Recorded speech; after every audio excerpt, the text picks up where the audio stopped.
At so, what's up mga kuya-kuya at magbabalik na naman ang inyong lingkod. For today's video ay magra-rides tayo na 34. So itong video na to ay para sa entry ko sa 34 km challenge. Naka-record to ngayon sa Strava. Once na matapos natin tong 34K, makakakuha tayo ng medal. Bale yung isang vlog ko nga pala, yung 42 km, in-entry ko din yon. Bale yung medal natin on the way na from USA. Tapos ngayon ito namang 34 km challenge, i-enter ko rin. So ang destination pala natin ngayon puntahan ay ang Sage Hill. After sa Sage Hill, babalik tayo puntang Bacon Heights. Our last destination is the Country Hill. Tamang chill ride lang gagawin natin ngayon. So samahan nyo ako, let's go!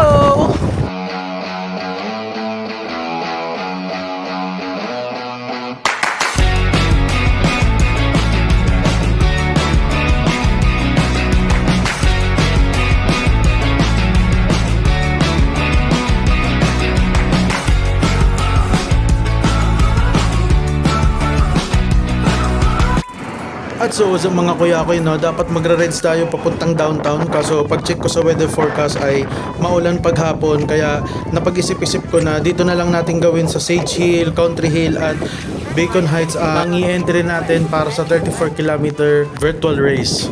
Samahan nyo ako sa araw na to. Let's go!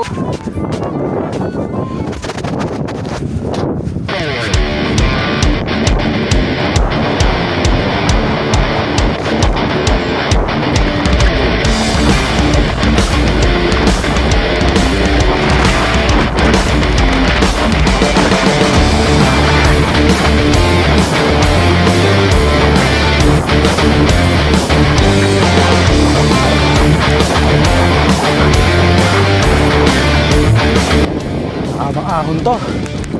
Ito ko.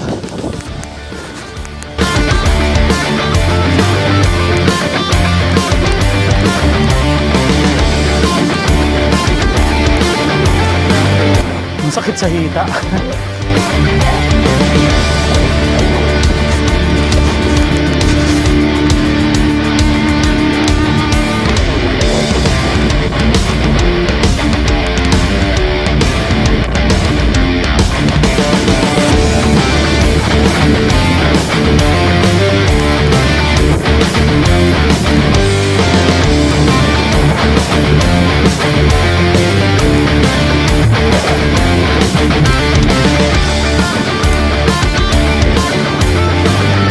Sa mga oras na yan, sumuma yung pakiramdam ko. Nanginginig yung tuhod, tapos pag inom ko ng tubig, biglang dumilim yung paligid. Kaya napakapit talaga ako sa bike ko. Tapos ginawa ko na lang, sinandal ko yung bike ko sa poste, tapos umupo ako. Sabay, kumain ako ng tsokolate, tapos uminom ako ng tubig para iwas dehydrate. Tapos sa ilang minuto, naupo lang ako dyan para makarecover. Kagandahan naman ay umigi naman yung pakiramdam natin.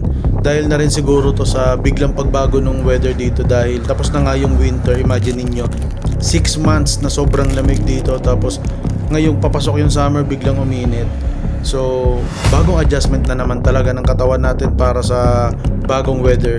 Kagandahan naman, umigi naman agad yung pakiramdam natin dyan. Nag-recover lang ako ng ilang minuto, umupo lang ako dyan para mag-relax, para tapusin yung ating 34 km virtual race challenge. A few moments later. At so, ganyan kaganda ang Canada. Ayun o.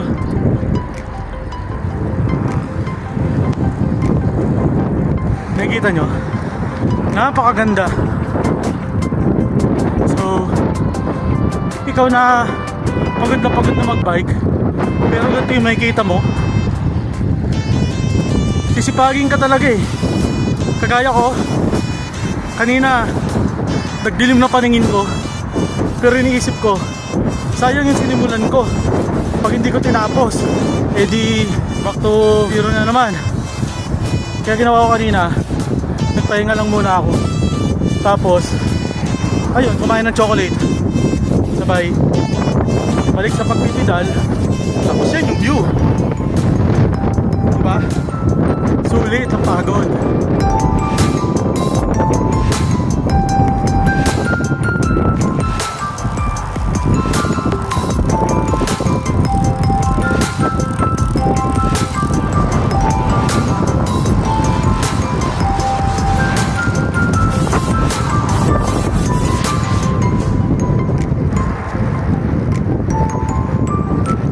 So ito yung dandelion. Di ko pang inihipan, lumilipad na. So ito yung dandelion na sinasabi ko. So kaunting hangin lang talaga nililipad siya. So mag-wish tayo. Ito yung sa mga movie.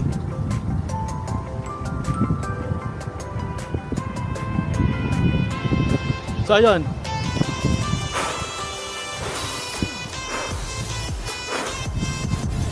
Ayun. Pag-wish na tayo. Dandelion. Time. So magkakape muna tayo dito.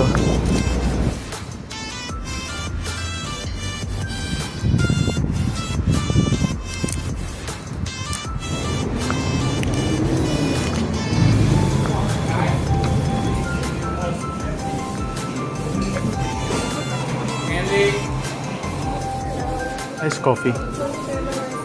Yeah, grande. Caramel syrup? Yeah.